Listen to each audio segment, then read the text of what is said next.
Segala puji bagi Allah Jalla Jalaluhu, yang memang kita tidak pantas untuk memulai suatu urusan kecuali dengan nama Allah dan memuji Allah atas segala nikmat yang Allah berikan. Allahumma salli wa sallim ala sayyidina Muhammadin wa ala alihi wa ashabihi ajma'in. Ya Allah, semoga salawatmu, salam dan berkahmu senantiasa kau curahkan untuk hamba kekasihmu, untuk baginda Nabi kita Muhammad alaihi salatu wassalam, yang kita diperintahkan untuk mencintai beliau. Bahkan cinta seorang hamba akan dipertanyakan tatkala ternyata dia lebih mengutamakan kecintaan kepada selain Rasulullah SAW daripada kepada beliau. Beliau bersabda alaihi salatu wassalam, la yu'minu ahadukum, tidak beriman seorang di antara kalian, hatta akuna ahabba ilaihi min walidihi wa waladihi wan nasi ajma'in, sampai dia menjadikan aku lebih dia cintai daripada orang tuanya, lebih dia sayangi daripada anaknya, dan daripada semua umat manusia yang ada di muka bumi. Kadangkala kita lebih mengutamakan orang tua kita daripada Nabi alaihi salatu wassalam, sehingga kita mentaati orang tua dalam kemaksiatan. Kadangkala kita lebih mengutamakan anak-anak kita daripada Rasulullah SAW, sehingga kita siap berbuat dosa demi anak-anak kita.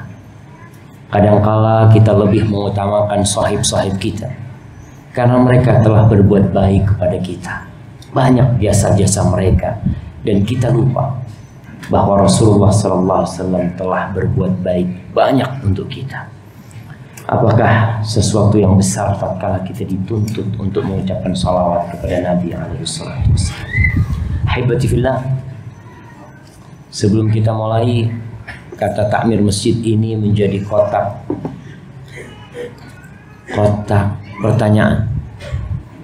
Pertanyaan dikumpulkan ketika azan Isya. Jadi ketika azan antum kumpulkan di sini, yang bisa Ustaz jawab akan dijawab insyaallah. Kemudian di sebelah kanan anak ada kertas kuning. Anak bingung jamaah. Katanya sekarang di absen yang hadir. Jadi untuk mahasiswa, karena ada mahasiswa ini yang harus diseret dengan rantai ke majelis ilmu, jadi terpaksa diadakan absen. Bahkan makanya kalau sekarang ada mahasiswa yang mau ikut kajian nggak apa-apa, mereka mungkin absen di ustadz yang lainnya. Tapi alhamdulillah, semoga dengan cara ini antum lebih semangat ya, khususnya mahasiswa, untuk menuntut ilmu. Jamaah rahimakumullah, kita masih dalam pembahasan tentang kelemah lembutan. Kenapa? Ternyata Al-Imam Bukhari membahasnya dalam hadis-hadis yang cukup banyak. Bab-bab setelah babul rifiq itu bab tetap berkaitan dengan kelembutan. Kita masuk ke bab ar-rifiq fil ma'isha, tentang ar-rifqu itu kelembutan dalam kehidupan ini. Dalam urusan fulus, kita nggak boleh boros. Kita harus hemat. Jangan karena banyak duitnya sehingga kita menghambur-hamburkan uang kita. Kita akan menyimak bagaimana Ummul Mukminin Aisyah radhiyallahu taala anha, yang dia telah mendapatkan pelajaran dari kekasihnya, dari baginda Nabi alaihi salatu wasallam. Jamaah, ana rasa banyak tempat kosong. Antum yang di pintu bisa merapat. Nah, ini kosong di sebelah sini. Antum bisa masuk ke sini jamaah. Biar yang di pintu. Nah, kelihatannya aja penuh jamaah. Insya Allah, alhamdulillah, kita pakai angin jendela dan pakai kipas angin, insya Allah cukup jamaah. Fadhal jamaah, udkhulu ya syabab. Ya ayyuhalladzina amanu idza qila lakum tafassahu fil majalis fafsahu. yafsahillahu lakum. Allah akan bikin hidup kalian jadi luas, jadi nikmat jemaah. Hanya dengan antum maju 5 cm, Allah akan kasih sama antum Allah berkilo-kilometer yang luas buat antum insyaallah. Tafadhal. Bismillahirrahmanirrahim. Alhamdulillahirabbil alamin. Wassallallahu ala nabiyyina Muhammad wa ala alihi wa sahbihi wa tabi'in. Wa man sara ala nabiyyi ila yaumiddin. Qaballahu li syekhina wa liwalidayhi wa lisa'ilin. Qala Imam Abu Abdillah Muhammad bin Ismail bin Ibrahim bin Mughirah bin Al-Bukhari rahimahullah bil al-Bukhari baru bin Maisha wa hadatsana Harami bin Hafs قال حدثنا عبد الواحد قال حدثنا سعيد بن كثير بن عبيد قال حدثني ابي قال دخلت على عائشه ام المؤمنين رضي الله تعالى عنها فقالت امسك حتى يخيط قبلتي فامسكت فقلت يا ام المؤمنين لو خرجت فاخبرتكم لعدوا بنتي دخلا قالت ابصر شأنا انه لا جديد بمن لا يلبس الخلاق. Barakallahu fiik. Bab tentang kelembutan dalam urusan kehidupan. Kita hidup di zaman hedonisme, yang banyak orang belanja sesuatu yang terkadang tidak dia butuhkan. Diskon besar-besaran yang ada di musim-musim tertentu mendorong sebagian orang untuk belanja dan belanja padahal dia nggak butuh sama yang dia belanjakan. Ana ingat punya sahib di Madinah, dia pegawai, dia cerita, wallah ana punya istri belanja sepatu 5.000 real. Jadi mungkin dia masuk ke rumahnya ngelihat banyak kerdus-kerdus sepatu. Dia bingung, istriku kenapa kau belanja ini semua? Katanya, iya lagi ada diskon. Taib, kau ada diskon kau borong semuanya, kata dia. Ya mumpung diskon, nanti kalau udah nggak diskon mahal. Tapi seharusnya dia beli yang dia butuhkan. Enggak sekarang. Orang beli HP sudah bukan karena kebutuhan. Tapi HP sudah menjadi lifestyle, namatul hayat. Udah jadi gaya hidup. Orang kadang-kala ngobrol, sebenarnya nggak ada yang telepon dia, tapi dia taruh HP-nya di meja. Nggak ada, sampai akhir nggak ada yang telepon. Jadi HP di meja untuk menunjukkan gaya hidup. Semua taruh HP-nya di sana. Ada yang gambarnya apel dimakan ulat, ya ada yang gambarnya apa lagi. Itu ditaruh di sana semua. Gaya hidup. Orang sudah tidak berlemah lembut dalam menghadapi kehidupan. Imam Bukhari mengatakan qala haddatsani Harami bin Hafs, dia berkata telah mengajarkan kepada kami Abdul Wahid. Dia berkata telah mengajarkan kepada Sa'id bin Kathir bin Ubaid. Qala haddatsani abi, bapaknya ini Kathir bin Ubaid, dia adalah maula Abi Bakar Siddiq. Budak yang dibebaskan oleh Abu Bakar Siddiq. Bagaimana dia bisa masuk ke Aisyah? Dia bukan mahram. Ternyata dia itu Rabi'u Aisyah radhiyallahu anha, saudara susuannya Aisyah radhiyallahu taala anha, disebutkan oleh Ibnu Hibban. Dia masuk menjumpai Aisyah. Qala dakhaltu ala Aisyata ummil mu'minin radhiyallahu anhu. Aku masuk menjumpai Aisyah, dia sebutkan ibundanya orang-orang yang beriman. Subhanallah, ini adab jemaah. Menyebut istri Nabi dengan sebutan ummul mu'minin, karena gelar itu siapa yang memberikan? Allah Jalla Jalla. Allah mengatakan wa azwajuhu ummahatuhum. Dan istri-istri Nabi alaihi salatu wassalam adalah ibunda orang-orang yang beriman. Sehingga tidak boleh seorang menikahi ibundanya sendiri. Istri-istri Rasulullah sallallahu alaihi wasallam tidak diperkenankan bagi siapapun untuk menikahi setelah wafatnya Rasulullah sallallahu alaihi wasallam. Faqalat amsik hatta ukhita nuqbati. Disebutkan, tolong kau pegang ini sampai aku menjahit nuqbah. Disebutkan nuqbah ini au naqbah, dia adalah sejenis celana. Celana itu ada yang ikatan talinya Antum lihat ada celana biasanya ada ikatan tali, kayak training, celana training itu ada ikatannya. Ada yang nggak ada, sejenis celana itu. Fa'amsaktu, lalu dipegangin sama si Katsir bin Ubaid, dipegangin. Fakultu, si Sa'id melihat pemandangan yang kurang, buat dia kurang sesuai. Ibunda orang-orang beriman, istrinya Rasulullah Sallallahu Alaihi Wasallam, minta dipegangin celananya untuk dia jahit. Mungkin celananya robek, ada sesuatu yang perlu ditambal. Memang begitu. Aisyah radhiyallahu taala anha, kadangkala sehari dia sodakoh 100.000 dirham sehari. Kita udah pernah bahas 100.000 dirham. Ingat, satu ekor kambing berapa dirham? 10 dirham. 100.000 dirham dapat 10.000 ekor kambing. Kalau satu kambing 1 juta, berapa sedekahnya Aisyah? 10.000 juta. Berapa jemaah? 10 miliar jemaah. Sehari sedekah 10 miliar. Sedangkan bajunya jahitan, tambalan bajunya Aisyah radhiyallahu taala.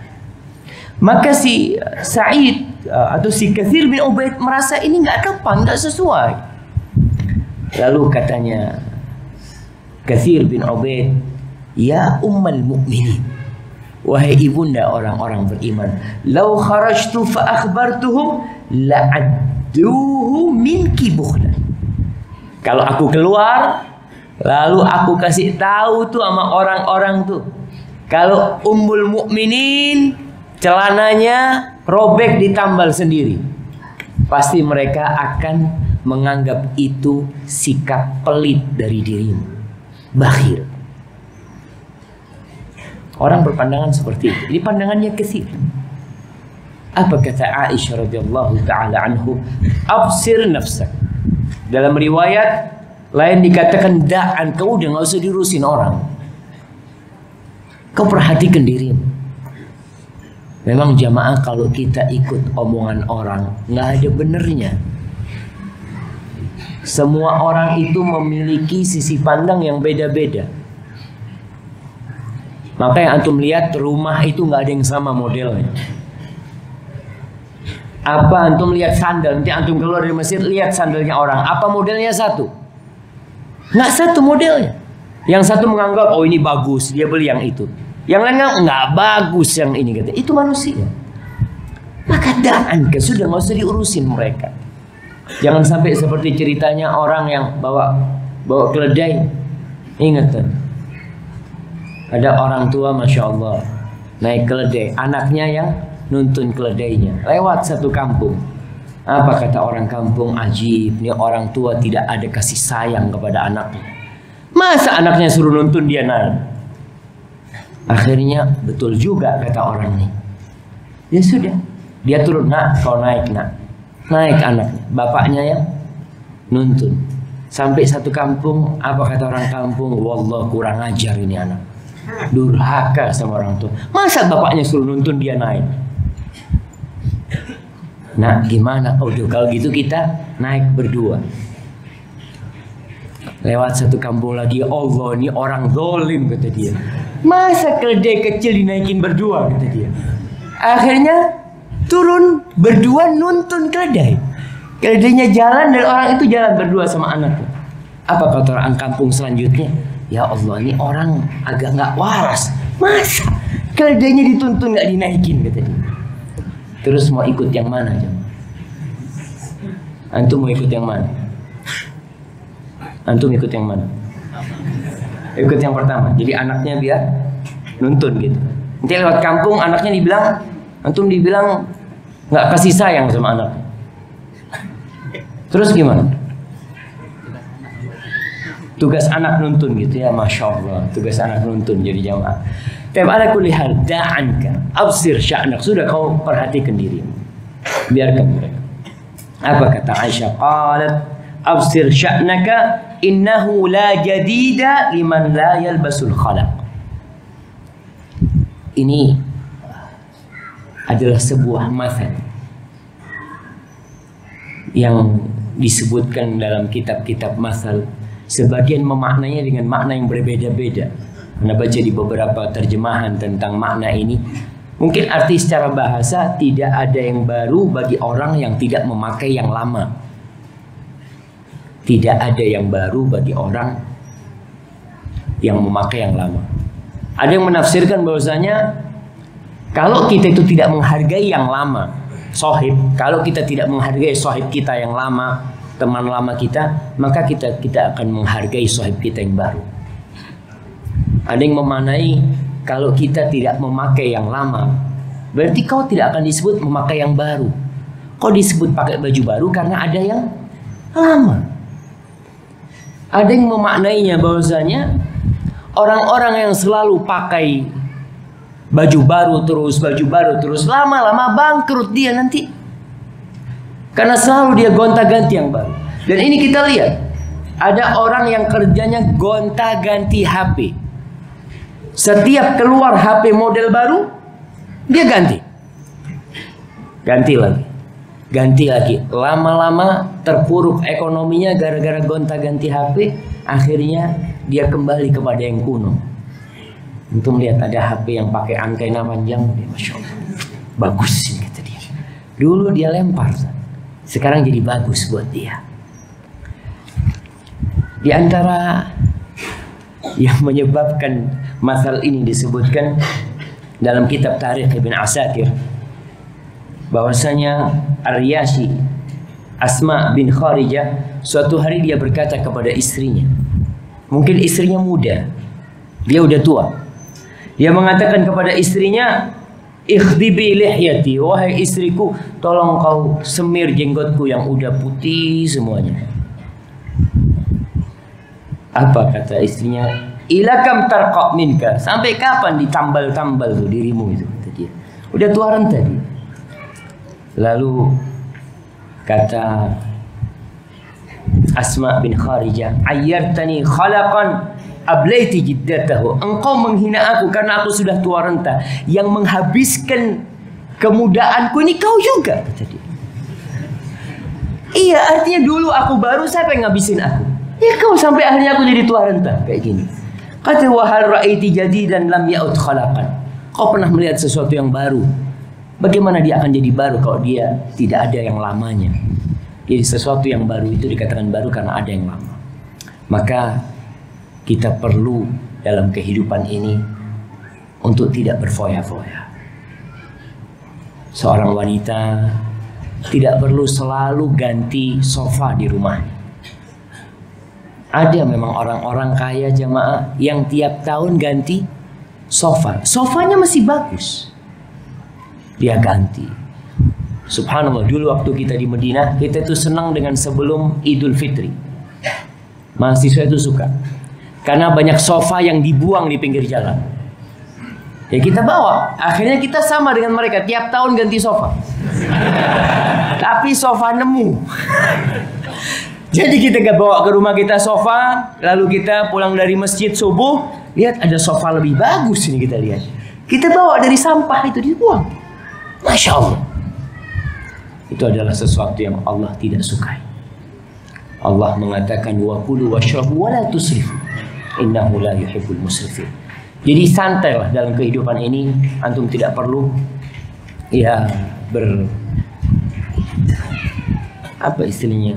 Kadang kalau ada orang yang mengejar model ya, terus dia cari model-model seperti itu. Yang lama kau bisa tambal, kau tambal. Kau punya sandal, Masya Allah, kalau robek bisa dijahit, jahit. Tidak harus kau beli yang baru. Motor kalau rusak kau perbaikin. Nggak harus, aduh rusak-rusakan ini, ganti yang baru. Yang baru rusak, ganti lagi yang baru. Akhirnya numpuk di rumahmu barang-barang yang nggak terpakai. Dan ada sebagian manusia yang suka numpuk sampah di dalam rumahnya. Ya nggak ada katakan sampah, dia barang-barang itu tumpuk di gudangnya. Dia tidak sedekahkan, dia tidak bagikan. Apa yang terjadi? Ya udah, cuma memenuhi rumahnya. Seharusnya kalau kau ganti yang baru, kau keluarkan yang lama. Kalau memang kau harus ganti yang baru. Dan jamaah juga, orang dengan gaya hedonisme ini akhirnya terjebak dalam utang. Karena semuanya kredit sekarang ditawarkan.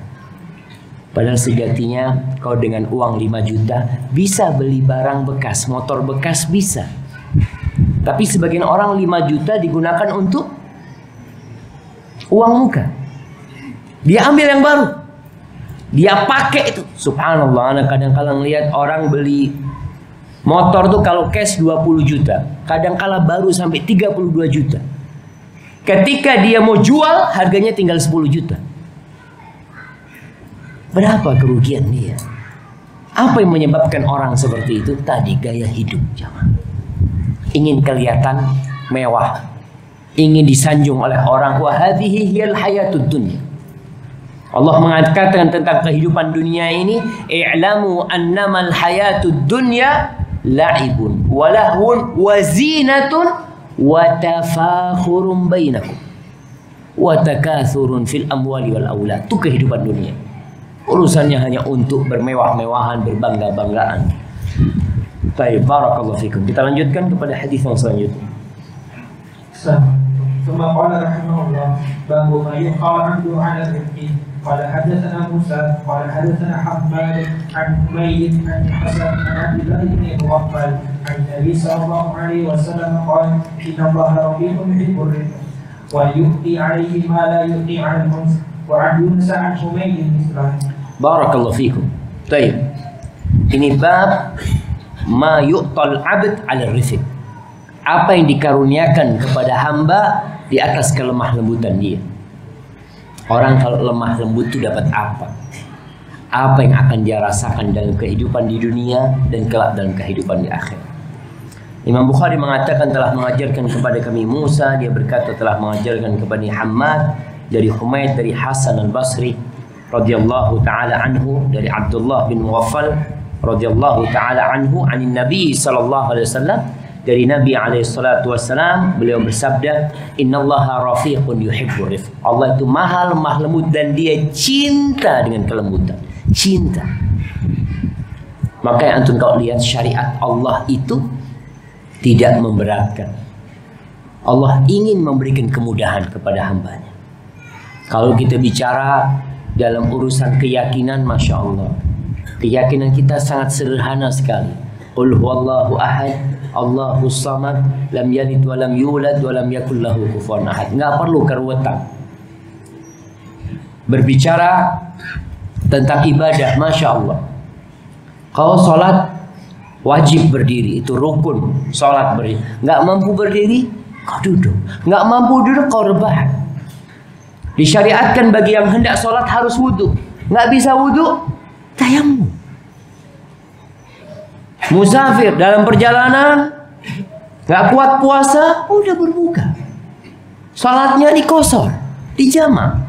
Allah subhanallah, innallaha rafiqun yuhibbur rifq. Allah cinta dengan kelembutan.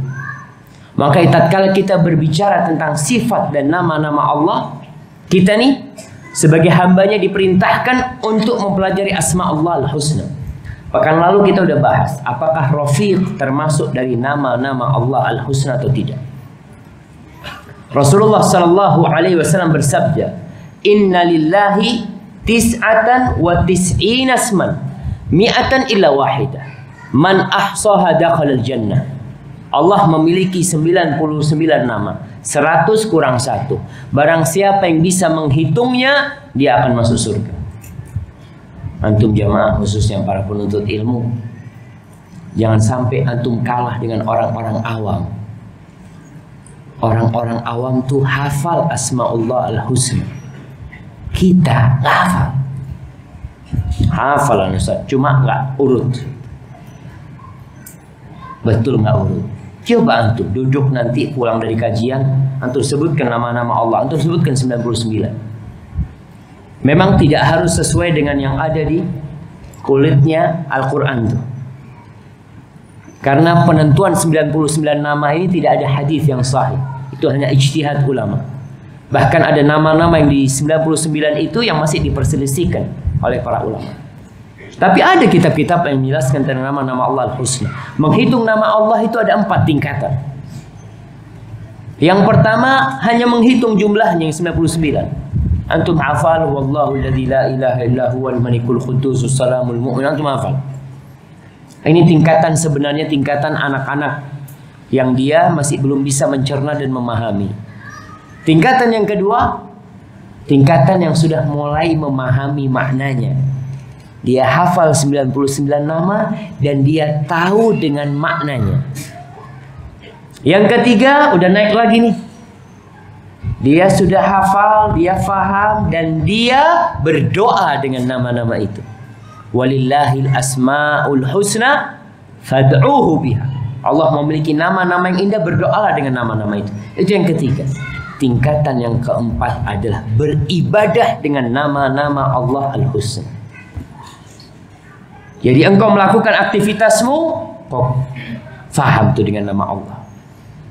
Ketika kau bersedekah, kau tahu innallaha huwar razzaq dzul quwwatil matin. Ketika kau beramal kebajikan nggak ada yang lihat, engkau ingat Allah itu Sami'un Basir. Sehingga engkau beribadah dalam kehidupan ini dengan nama-nama Allah yang senantiasa bersama. Itu tingkatan yang paling mulia. Nanti kau akan beribadah kepada Allah ka'annaka tarahu. Seakan-akan kau melihat Allah dengan nama-nama Allah al-husna. Baik, bagaimana dengan Rafiq? Allah Rafiq, Allah maha lemah lembut, yuhibbur rifqa, cinta dengan kelembutan. Bentuk kita mengamalkan nama ini atau sifat ini adalah dengan berlemah lembut. Ketika kita bermuamalah, ingat lemah lembut dalam segala hal, jemaah. Dalam urusan berkendaraan, dalam urusan makan, dalam urusan rumah tangga, dalam urusan pekerjaan, dan disebutkan wa yu'ti alaih ma la yu'ti 'alal unf. Allah tuh ngasih berkah tuh. Allah memberikan karunia terhadap kelemah lembutan itu. Kau kalau punya sikap lemah lembut, masya Allah, kau akan melihat banyak kebaikan di situ. Apa yang tidak Allah berikan dengan sifat kasar itu, dengan kelembutan. Bayangkan Rasulullah SAW, apa kata Allah? Fabima rahmatin minallahi linta lahum walau kunta faddan ghalidhal qalbi lan faddu min hawlik. Tuh, kalau engkau, kata Allah kepada Nabi SAW, kalau engkau faddan, kasar ngomongnya, ghalidhal qalbi, keras hatinya, lan faddu min, orang gak akan ada yang dengar dari kau. Mereka kabur semua. Maka Nabi diperintahkan untuk berlemah lembut, jemaah. Dan syariat Allah penuh kelembutan. Ingat, tidak ada yang berat dalam syariat Allah. Kalau engkau merasakan sesuatu berat dalam syariat Allah, berarti ada masalah dengan engkau. Karena Allah memberikan kemudahan sebenarnya. Ma ja'ala 'alaikum fid dini min haraj. Allah tidak menjadikan dalam agama ini sesuatu yang memberatkan. Barakallahu fikum. Baik. ثم قال رحمه الله باب التسكين. قال حدثنا آدم قال حدثنا شعبة عن أبي التياح قال سمعت أنس بن مالك رضي الله تعالى عنه قال النبي صلى الله عليه وسلم يسروا ولا تعسروا وسكنوا ولا تنفروا. قال حدثنا قتيبة قال حدثنا جرير عن عطاء عن أبيه عن أبي نافع قال نزل طريق ببني إسرائيل وفي الدار كلبة له فقالوا يا كلبة لا تذبحي على بيتنا فسقنا الجراء في بطنها. الجراء فسقنا الجراء في بطنها فذكروا النبي له فقال إن مثلها كمثل أمة تكون بعدكم يجد سفهاؤها وعلماءها. بارك الله فيكم. باب التسكين. التسكين artinya adalah ittikhadus sakinah wa hiya tumanina. Ketentraman, kedamaian, sakinah. Bab tentang bagaimana kita itu perlu kedamaian dan ketentraman dalam bermuamalah. Tidak perlu meluap-luapkan amarah, melampiaskan emosi, enggak. Tidak perlu ucapan-ucapan yang kasar. Kau perlu dengan kelembutan sebenarnya. Imam Bukhari menyebutkan dua buah athar. Yang pertama hadis, dia berkata telah mengajarkan kepada kami Adam, dia berkata telah mengajarkan kepada kami Syu'bah, dari Abi Tayyah, dia mendengar Anas bin Malik radhiyallahu taala anhu, khadimi Rasulullah sallallahu alaihi wasallam, bahwa Nabi alaihi salatu wasallam bersabda, yassiru wa la tu'assiru. Kalian mudahkan, jangan mempersulit. Wallahi jamaah, ini sebuah kaidah, sebuah arahan dari Rasul sallallahu alaihi wasallam yang harus kita lakukan dalam kehidupan, khususnya para pendakwah dan khususnya juga para pejabat. Kenapa? Karena mereka mengurusi urusan umat. Pejabat tuh ngurusin urusan negara, malah pejabat negara. Dia ngurusin urusan umat juga. Kadang-kala orang datang ngurusin urusan tanah, ngurusin urusan, kalau datang ke rumah sakit mungkin ngurusin orang tuanya yang sakit atau anaknya yang sakit, atau urusan apa saja. Dan para duat ngurusin umat, urusan akhirat mereka. Dan Nabi alaihissalatu wassalam mengatakan, yassiru wala tu'assir. Mudahkan orang, jangan dibikin berat, dibikin sulit buat mereka. Bahkan untuk mereka yang menjabat, Rasul sallallahu alaihi wasallam mengatakan, Allahumma man waliya min amri ummati syai'an fashaqqa alaihim fashquq alaih. Ya Allah, barang siapa di antara umatku yang menjadi pejabat, ngurusin urusan umat, lalu dia mempersulit urusan mereka, maka persulit urusan dia ya Allah. Urusannya kita sama Allah coba. Dan siapa yang ngurusin urusan umatku lalu dia mempermudah mereka, maka mudahkan urusan. Dan antum para duat ilallah, para ustaz, berusaha untuk bertutur kata yang lemah lembut dan memberikan kemudahan-kemudahan yang memang mudah. Rasulullah sallallahu alaihi wasallam tidak pernah beliau dikasih dua pilihan, kecuali beliau memilih yang lebih mudah. Sallallahu alaihi wasallam. Kita lihat bagaimana Nabi alaihissalam seringkali meninggalkan amalan, padahal beliau suka untuk diamalkan karena takut memberatkan umatnya. Beliau meninggalkan, apa kata Nabi alaihissalam, laula an asyqa ala ummati la akhartul isya ila nisfil lail. Andai kata aku tidak takut memberatkan umatku, aku akan undur sholat isya sampai tengah malam. Gimana antum kira-kira kalau antum dengar hadis ini langsung diamalkan? STDI sholat isya jam 10:30. Gimana jemaah, hari ini kita praktekkan? Kita kajian terus sampai ya jam 10 lah kita sholat. Berat apa nggak berat? Berat. Buat yang muda-muda berat, mungkin dia lapar. Buat yang ibu-ibu berat, dia punya anak, memberatkan. Maka Nabi meninggalkan perbuatan itu karena takut memberatkan, mempersulit umatnya. Dan Nabi mengajarkan kepada kita untuk memberikan kemudahan-kemudahan. Tapi ingat, syariat Islam tidak untuk diremehkan. Islam itu agama yang mudah, tapi bukan untuk dimudah-mudahkan, artinya diremehkan sama orang. Kemudian, wasakkinu wala tunaffir. Sakinu, berikan kedamaian kepada mereka. Jadi mereka dengar ceramah antum jadi damai, jadi adem. Wala tunaffiru, jangan bikin mereka kabur. Memang kalau kita lihat, jangan antum ceramah kasih pengetahuan tentang neraka doang. Neraka. Akhirnya dia jadi aduh kayaknya anak masuk neraka udah gitu. Soalnya ustaz tiap hari neraka terus. Iya neraka, sampaikan tentang neraka, tapi kau juga perlu menyampaikan tentang surga.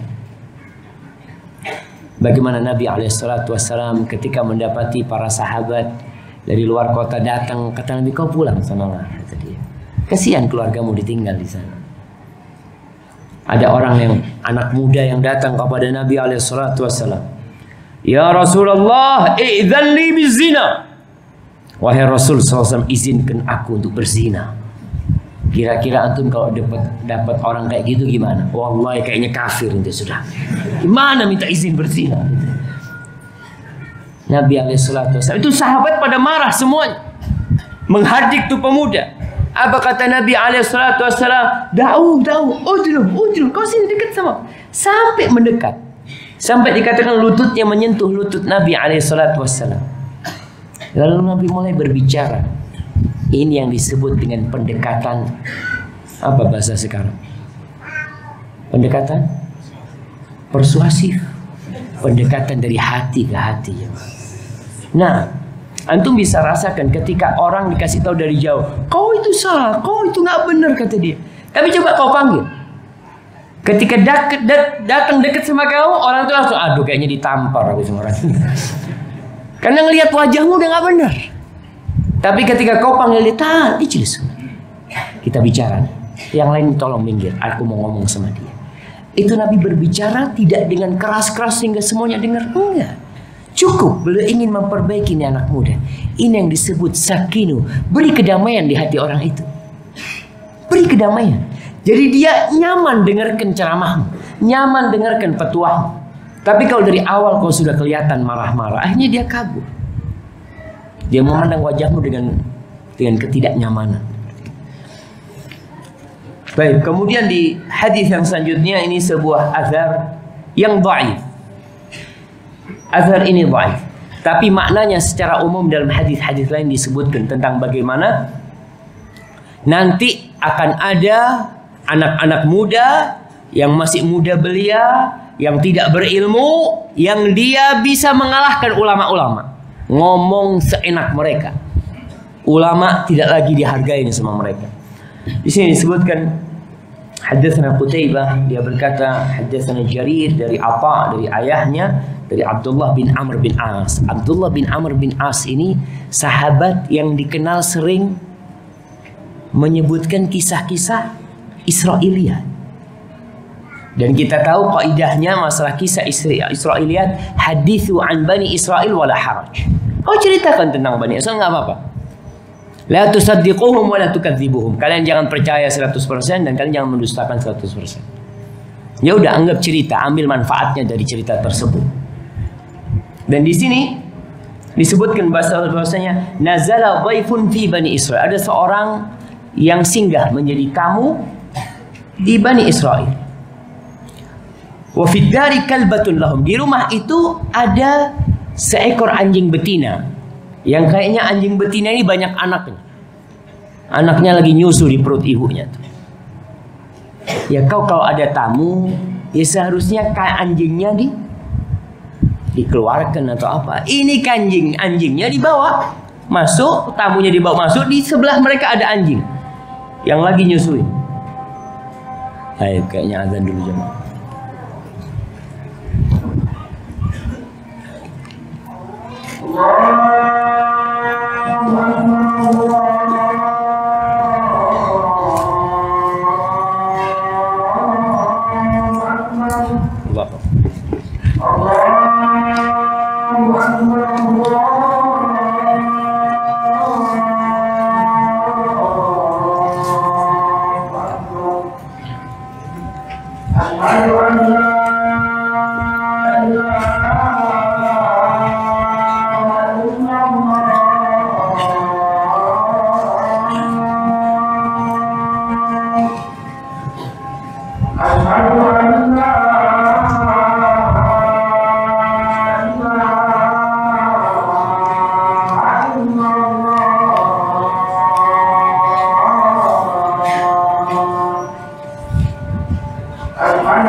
Allahu Akbar.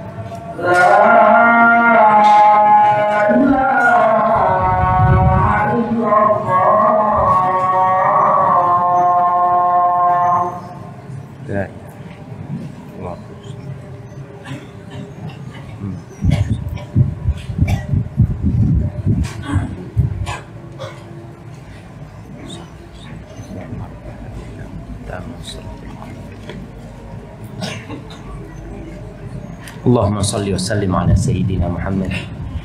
Baik jamaah rahimakumullah. Jadi di rumah itu ada kambing betina, anjing betina. Tamunya masuk, duduk, yang tuan rumah ngomong sama anjingnya, "Ya kalbah, wahai anjing, la tanbahi ala dhaifina." Kau jangan menggonggong pada tamu kita. Langsung seketika Jira itu jam'u jaru. Jaru itu anaknya anjing. Itu anaknya yang lagi nyusu semua di perutnya langsung berteriak, menggonggong. Oh, kata dia. Subhanallah. Fadzakar li bani li nabiyyin lahum. Lalu cerita ini diceritakan kepada nabi dari kalangan Bani Israel. Apa kata nabi itu? Inna mathala hadza kamathali ummatin takunu ba'dakum. Ini nih, permisalan ini seperti permisalan umat setelah kalian. Yaghlibu sufaha'uha ulama, di mana orang-orang bodoh di antara mereka mengalahkan ulama-ulama mereka. Dan Nabi ketika menyebutkan orang-orang Khawarij, apa kata Nabi? Hudatsa'ul asnan, sufaha'ul ahlam. Mereka umurnya masih muda-muda belia, tapi mereka orang-orang yang pemikirannya sangat bodoh sekali.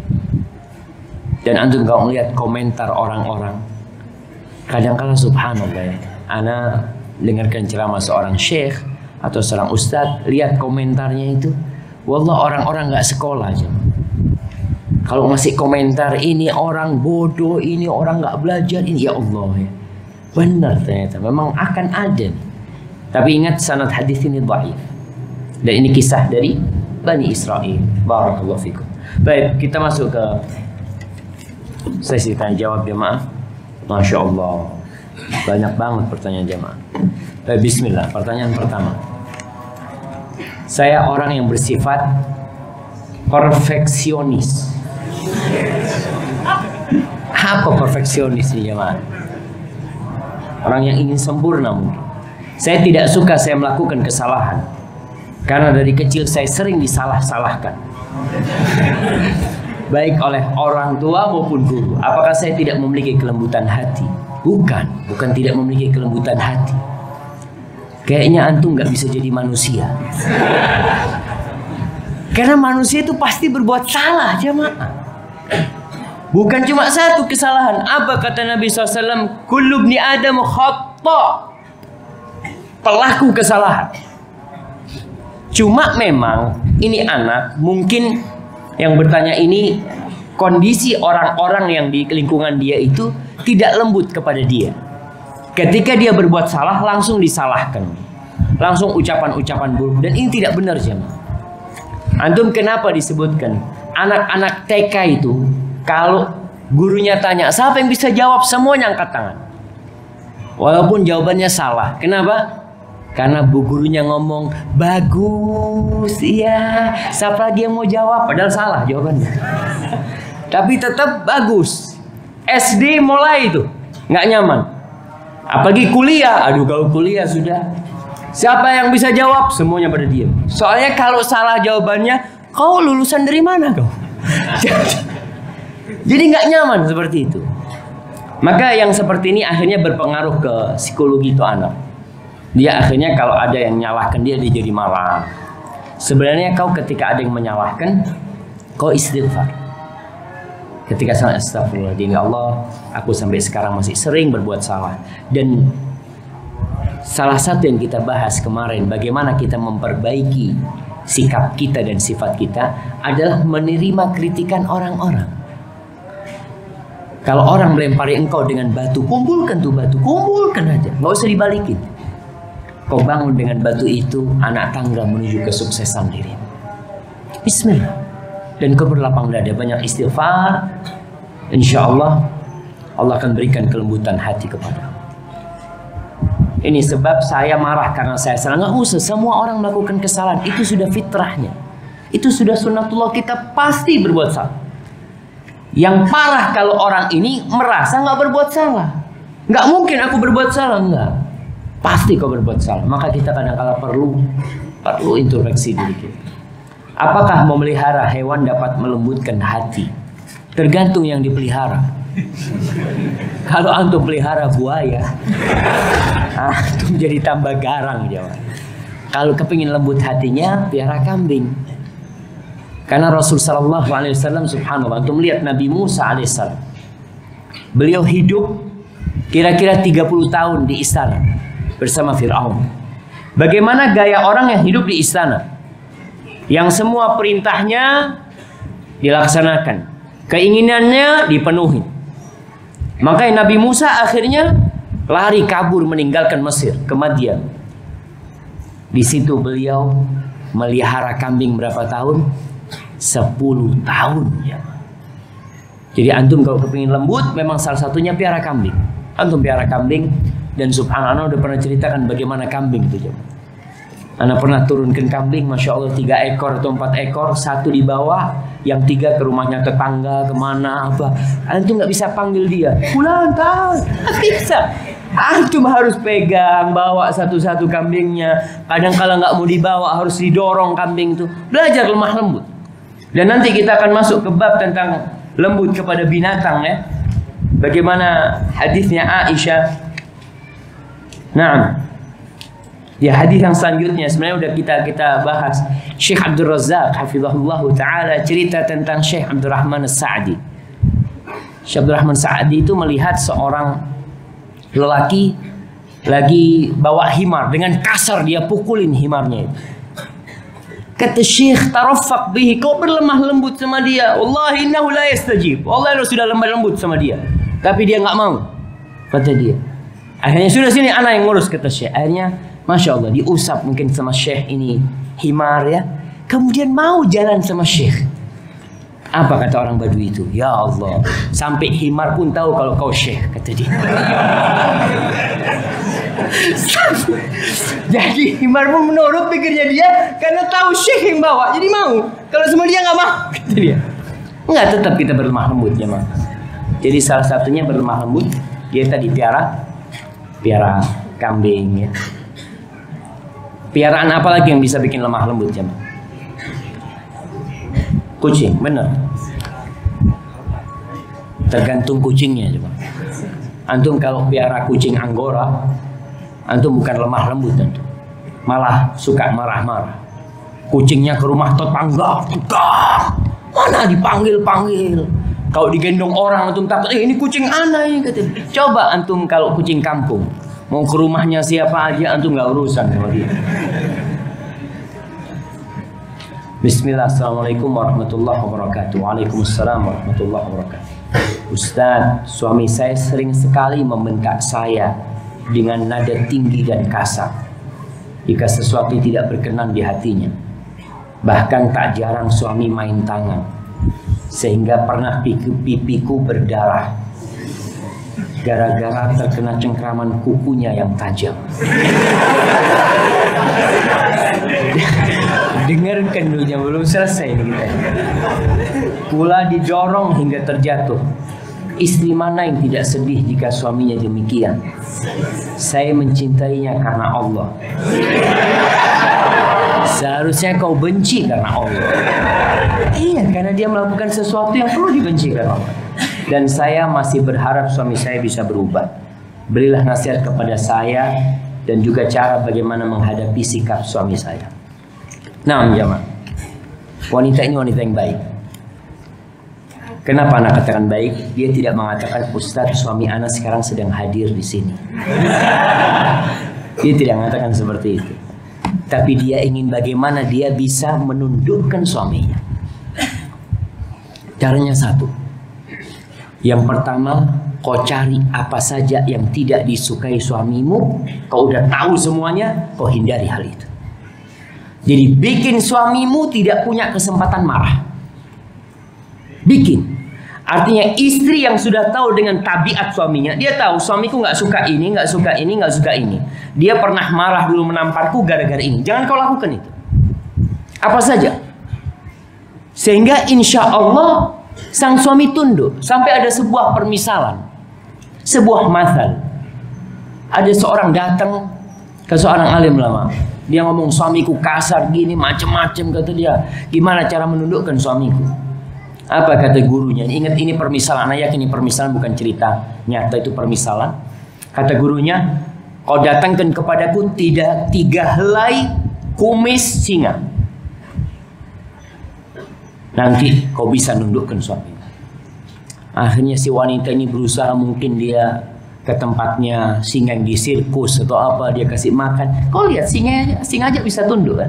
Akhirnya ketika singa itu tidur, dia potong 3 helai kumis.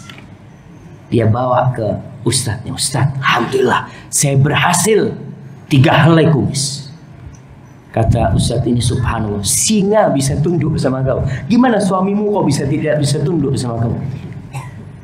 Kalau kau bisa menundukkan singa, berarti suamimu lebih mudah kau tundukkan.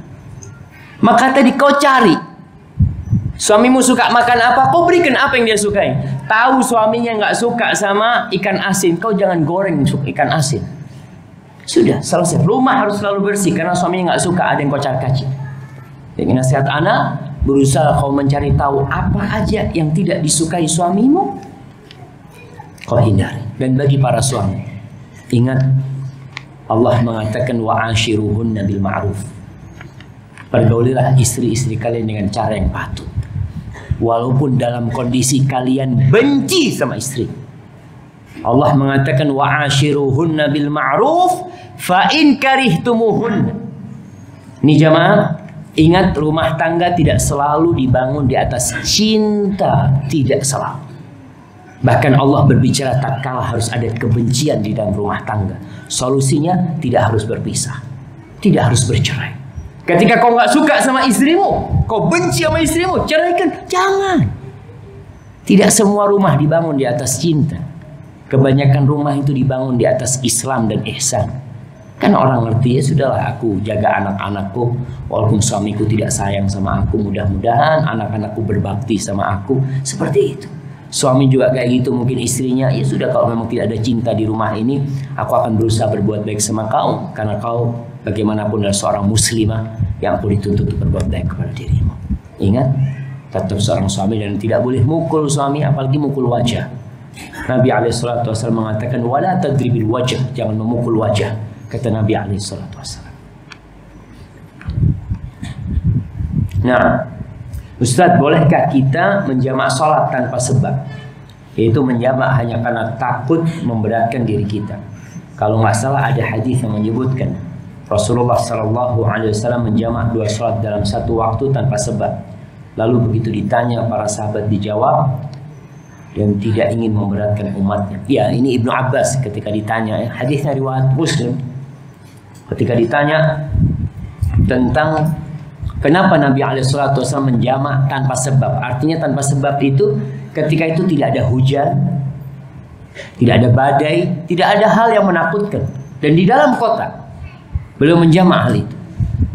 Lalu ketika Ibnu Abbas ditanya kenapa beliau melakukan itu, liya'laman nas anna laisa fi dinina haraj.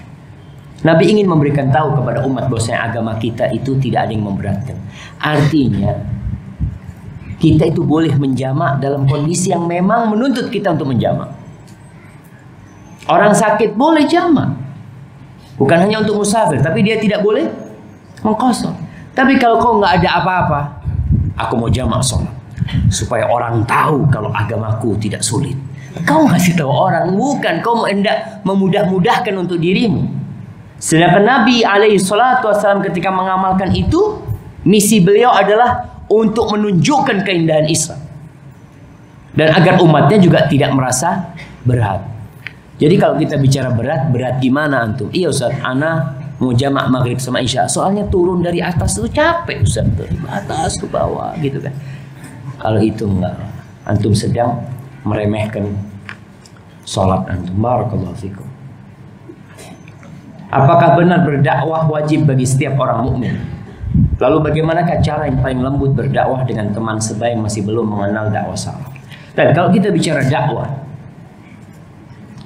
kita bicara babnya bab amar ma'ruf nahi munkar. Amar ma'ruf nahi munkar ini fardu kifayah. Artinya kalau sudah ada yang mengamalkan, sudah cukup, kau tidak perlu menyampaikan. Tapi kalau nggak ada yang menyampaikan, hanya kau saja, maka kau wajib menyampaikan kepada dia. Tentunya dengan ilmu yang kau miliki. Jangan sampai kau menyampaikan sesuatu tanpa dasar ilmu, akhirnya bukannya dia malah memahami agama dengan benar, malah engkau bisa menyesatkan dia karena kebodohan dia. Bagaimana menyampaikan dengan lembut, ini butuh belajar. Artinya bagaimana. Yang pertama, kalau kita bicara tentang kelembutan, kita lihat dengan siapa kita berbicara. Tidak sama berbicara dengan tukang sampah dengan berbicara dengan seorang umpamanya wakil bupati. Nggak sama bicaranya, gayanya nggak sama, bahasanya juga nggak sama. Kau berbicara sama orang kampung nggak sama kau berbicara dengan orang kota. Kadangkala kalau kau dari kota, Anda lihat ada orang yang kalau bicara selalu pakai CC di belakangnya. Umpamanya administrasi, imunisasi, pokoknya macam-macam. Orang kampung nggak paham dengan seperti itu. Haditsun nas bima ya'rifu, dengan apa yang mereka ketahui. Maka insya Allah kau akan jadi lembut ketika berbicara dengan mereka dan tidak perlu berteriak-teriak, tidak berbicara di depan orang. Nah, jika Rafiq merupakan salah satu asma'ullah al-husna menurut sebagian ulama, bedanya apa dengan al-latif? Ya memang kalau kita lihat sebagian nama-nama Allah itu maknanya kadangkala yatadakhal syabab. Ada makna di sini, di makna latif. Kalau kita latif itu maha lemah lembut, disebut Rafiq itu maha lemah lembut juga. Pasti ada perbedaan-perbedaan dalam bahasa Arab. Cuma ma yahdurni hadzal an. Barakallahu fikum. Kenapa dalam Al-Quran surat Al-Fatihah diletakkan nomor 1 dalam urutan surat, bukan Al-Alaq? Apakah ada kaitannya dengan pertanyaan nomor 1?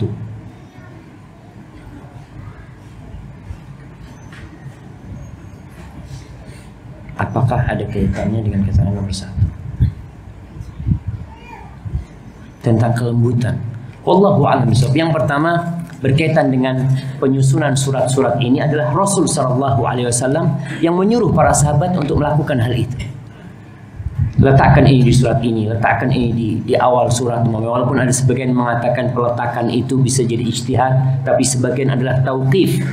Sebagian adalah sesuai dengan aturan Nabi alaihi salatu wasallam. Di sini antum bisa lihat kenapa surat Baro'ah itu, surat Taubah nggak ada bismillahnya. Ya karena begitu Nabi alaihissalatu wassalam menyampaikan. Walaupun memang surat yang pertama turun adalah Iqra, tapi penyusunnya dalam Al-Quran Karim sesuai dengan arahan Nabi alaihissalatu wassalam, bukan Al-Alaq yang pertama. Apakah ada kaitan dengan tentang kelemah lembutan? Mungkin berkaitan dengan dimulai dengan Bismillahirrahmanirrahim, Alhamdulillahirabbil alamin arrahmanirrahim, sehingga Al-Quran dimulai dengan kelemah lembutan, dimulai dengan kasih sayang. Wallahu a'lam. Mungkin ada di situ. Bagaimana pandangan Islam tentang mati suri?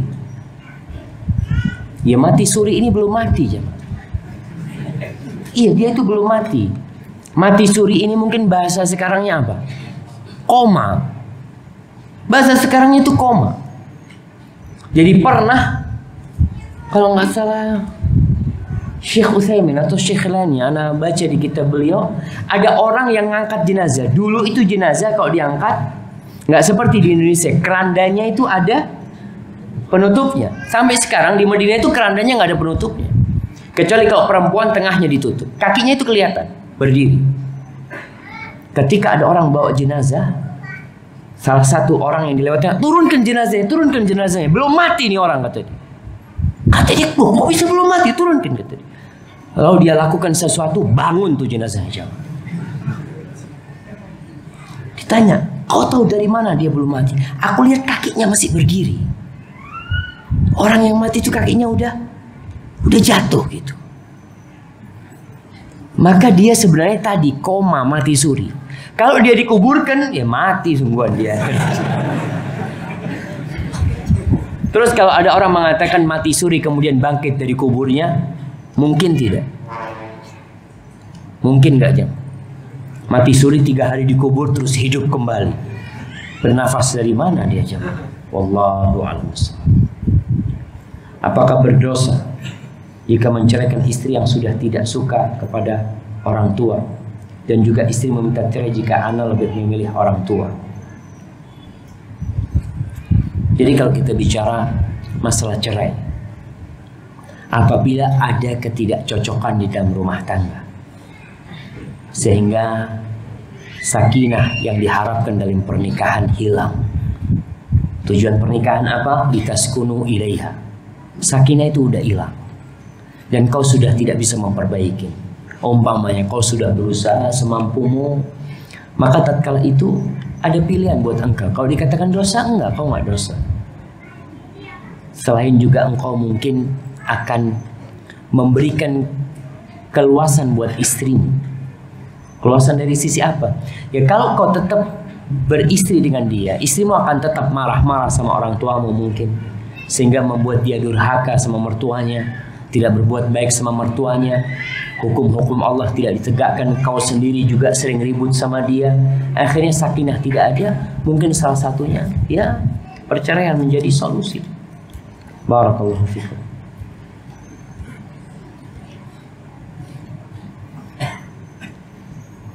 Bagaimana menghadapi ulah jamaah tahdzir yang terkadang masih anak kemarin sore? Ajib.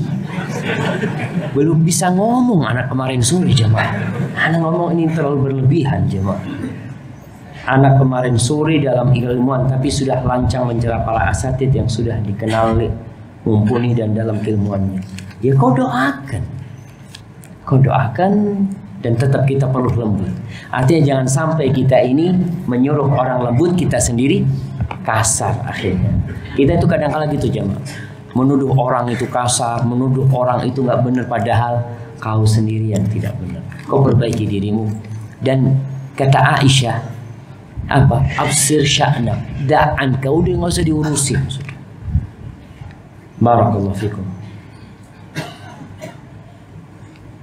Nah, Masya Allah, ini pertanyaan panjang jemaah. Terakhir ini saya bacakan. Afwan Ustaz, mau tanya dengan bahasa Indonesia dan di luar tema. Masya Allah, semua dari tadi bahasa Indonesia bertanya. Ana adalah seorang pelajar yang termasuk lemah dalam hafalan. Dan terkadang Ana berusaha paksakan diri Ana sampai tengah malam untuk belajar dan menghafal. Tapi seringkali malah ketiduran. Pertanyaannya, apakah apabila saya terus paksakan belajar dan menghafal ini termasuk berlebihan yang dilarang Ustaz? Jika ini dilarang, tolong Ustaz doakan kami supaya Allah membukakan pintu keilmuan dan pemahaman bagi kami, terlebih khusus kami yang sulit memahami pelajaran dan menghafal. Barakallahu fikum. Subhanallah jemaah. Ya, kalau kita bicara tentang hafalan, sebenarnya hafalan itu seperti pisau. Kalau kau sering asah, lama-lama tajam. Tapi kalau kau biarkan hafalanmu, ya pisau itu akan tumpul. Orang yang biasa menghafalkan, Masya Allah, lama-kelamaan dia bisa mudah menghafalkan. Tapi memang ada yang karunia dari Allah. Artinya Allah kasih dia cepat hafal. Ada. Berbeda dengan orang lain. Kita mungkin 5 kali membaca baru faham. Dia belum baca udah faham. Gimana jemaah? Kita 5 kali baru paham, dia belum baca udah hafal, udah paham, Masya Allah. Ada orang-orang yang Allah kasih kelebihan. Ada yang sekali menghafal dia paham, dia menghafal. Dan Ana lihat, Ana mengajar mahasiswa, sebagian mahasiswa itu lemah dalam menghafal, sehingga dia terlambat. Apa yang perlu dia lakukan? Yang pertama, Allah mengatakan wattaqullah wa yu'allimukumullah. Bertakwalah kalian kepada Allah, Allah akan kasih ilmu sama kalian. Kau perbaikin tuh. Jangan cuma mengandalkan hafalan. Mengandalkan anak baca 5 kali, anak baca 10 kali, anak baca 30 kali. Syakautu ila waqi'in su'a hifdi fa'arsyadani ila tarkil ma'asi wa akhbarani bi anna al-ilma nurun wa nurullahi la yu'tahu 'asi.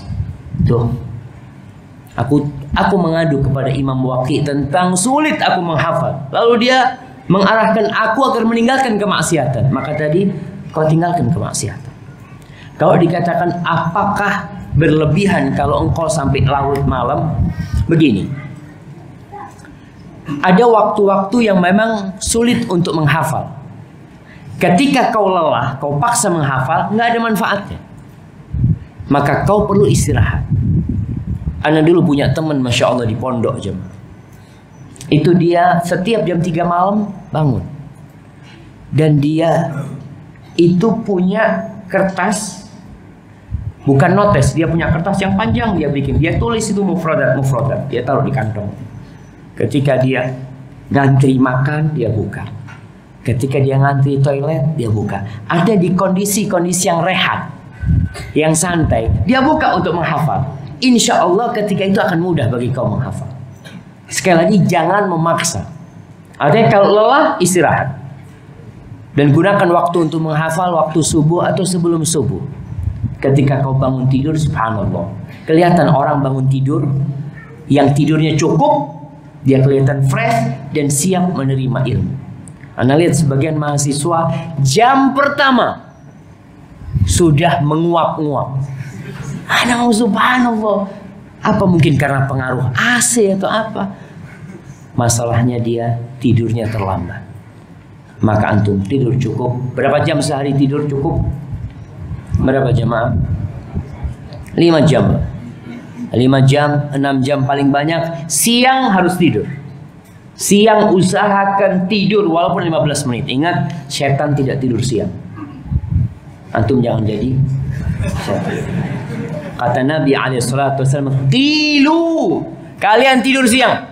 Kenapa? Fa inna syaitan la yaqin. Syaitan itu tidak tidur siang. Antum tidur.